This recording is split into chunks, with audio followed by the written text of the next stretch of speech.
السلام علیکم۔ S M news کے ساتھ میں ہوں سید مقدر رضا۔ ایس ایم نیوز اسٹوڈیو میں خوش آمدید۔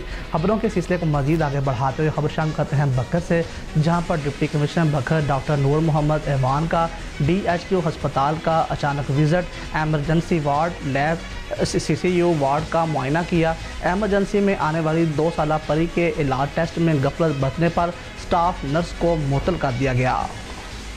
ہمارے نمائندے رانا امجد بوبی کی رپورٹ کے مطابق deputy commissioner doctor Noor Muhammad ایوان نے ڈسٹرکٹ ہیڈ کوارٹر ہسپتال کا اچانک وزٹ کیا، emergency ward, lab, C C U ward کا معائنہ کیا، مریضوں اور زیر علاج پولیس اہلکار کی عیادت کی، پولیس اہلکار کا مفت علاج کرنے کی ہدایت کی۔ ایمرجنسی میں آنے والی 2 سالہ پری کے علاج بلڈ سیمپل لینے میں غفلت برتنے پر سٹاف نرس کو معطل کر دیا گیا۔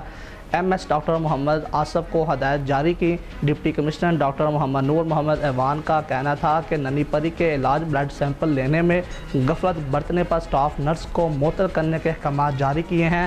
ڈاکٹرز، پیرامیڈیکل سٹاف مریضوں کے علاج پر توجہ دیں۔ Deputy commissioner doctor Noor Muhammad ایوان نے کہا، مریض سرکاری ہسپتال میں علاج کروائیں، پرائیویٹ سے زیادہ سہولت سرکاری ہسپتال میں موجود ہے، ماہر ڈاکٹرز بھی ہیں۔ تمام وارڈ ایمرجنسی میں ڈپٹی کمشنر نے اپنا نمبر لکھنے کی ہدایت کی، کسی کو کوئی مسئلہ ہو میرے نمبر پر شکایات کر سکتے ہیں۔